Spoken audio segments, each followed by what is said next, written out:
Shalom Bapak Ibu yang dikasihi Tuhan. Renungan singkat pada hari ini terambil dari Mazmur 147 ayat yang pertama hingga ayat yang ke-12. Saya akan bacakan. Kekuasaan dan kemurahan Tuhan. Haleluya. Sungguh bermazmur bagi Allah kita itu baik, bahkan indah, dan layaklah memuji-muji itu. Tuhan membangun Yerusalem. Ia mengumpulkan orang-orang Israel yang tercerai-berai. Ia menyembuhkan orang-orang yang patah hati dan membalut luka-luka mereka. Ia menentukan jumlah bintang-bintang dan menyebut nama-nama semuanya. Besarlah Tuhan kita dan berlimpah kekuatan, kebijaksanaannya tak terhingga. Tuhan menegakkan kembali orang-orang yang tertindas, tetapi merendahkan orang-orang fasik sampai ke bumi. Bernyanyilah bagi Tuhan dengan nyanyian syukur, bermazmurlah bagi Allah kita dengan kecapi. Dia yang menutupi langit dengan awan-awan, yang menyediakan hujan bagi bumi, yang membuat gunung-gunung menumbuhkan rumput. Dia yang memberi makanan kepada hewan, kepada anak-anak burung gagak, yang memanggil-manggil.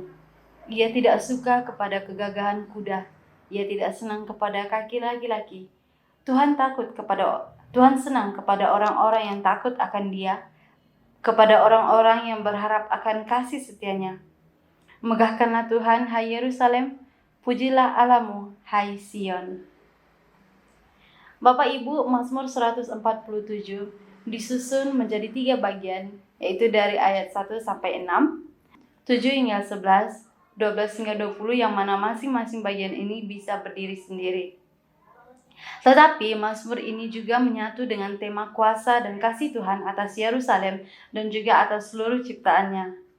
Penulis kitab Mazmur memulai Mazmur ini dengan satu seruan yang menyampaikan bahwa bermazmur bagi Allah itu baik dan indah, dan puji-pujian yang kita sampaikan itu sangat layak bagi Dia yang menerima pujian kita. Nah, pertanyaannya, kenapa kita memuji Dia? Yang pertama, karena kita memuji Dia atas kuasanya yang dahsyat. Nah, dalam ayat 2 hingga 7 dikatakan bahwa Dia telah membangun kembali Yerusalem yang telah runtuh dan mengumpulkan orang-orang Israel yang telah tercerai-berai. Dia menyembuhkan mereka yang sakit hati dan membalut mereka yang terluka. Dia menciptakan semesta. Allah adalah satu-satunya pribadi yang mengetahui berapa jumlah bintang, dan Dia juga yang dapat menyebutkan nama-nama semua bintang itu. Nah, siapakah di antara kita yang bisa menghitung jumlah bintang? Dan siapakah yang dapat mengingat bahkan setiap satu nama dari bintang-bintang tersebut?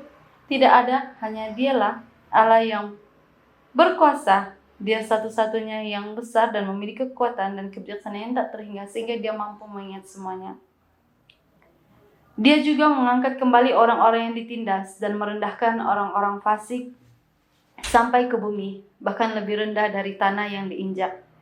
Dalam kemahakuasaannya, Dia membuat umatnya bersatu kembali dan memulihkan mereka satu persatu.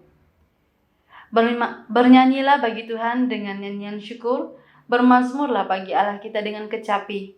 Ajakan dari pemazmur ini tidak hanya untuk menyatakan tentang rasa syukur atas kemahakuasaannya, tetapi juga memuji Dia sebagai pemberi hidup kepada semua makhluk. Nah, yang kedua, kenapa kita harus memuji Dia? Karena atas kasih dan kemurahannya yang besar. Dalam ayat 8 hingga ayat 12 dikatakan bahwa Dia yang mengatur semesta langit. Seluruh yang ada di dalam dunia ini Dia yang mengatur. Bahkan Dia yang menyediakan segala sesuatu di bumi, dan Dia yang membuat gunung-gunung tumbuh rumput. Dia menyediakan makanan kepada semua yang membutuhkan, bahkan kepada hewan sekalipun. Sedangkan kepada hewan saja Dia bisa memberikan kasih yang begitu besar, apalagi kepada kita yang diciptakan seturut dengan gambarnya. Gak mungkin Dia akan membiarkan kita. Tetapi Dia tidak suka kepada kesombongan dan keangkuhan manusia yang selalu mengandalkan dirinya sendiri ataupun sesamanya, melebihi kepada Dia yang adalah Allah yang Maha Kuasa dan Maha Kasih. Sebaliknya Dia senang kepada mereka yang hidup di dalam takut akan Allah dan yang berharap sepenuhnya kepada Dia. Oleh itu, Pujilah Allah yang Maha Kuasa dan penuh kasih. Coba kita renungkan dalam kehidupan kita. Apakah pada hari ini kita sudah mengucap syukur untuk kebaikan Tuhan? Apakah kita sudah memuji kebesarannya di dalam kehidupan kita? Jika belum, mari kita mengambil waktu ini untuk memuji dan memuliakan Dia. Bapak Ibu, mari kita berdoa. Bapak, kami bersyukur untuk kebaikan Tuhan dalam kehidupan kami. Kami mengucap syukur untuk segala kebaikan dan kemurahan Tuhan dalam kehidupan kami. Biarlah itu semua hanya dapat memuliakan nama Engkau. Dalam nama Yesus kami berdoa. Amin.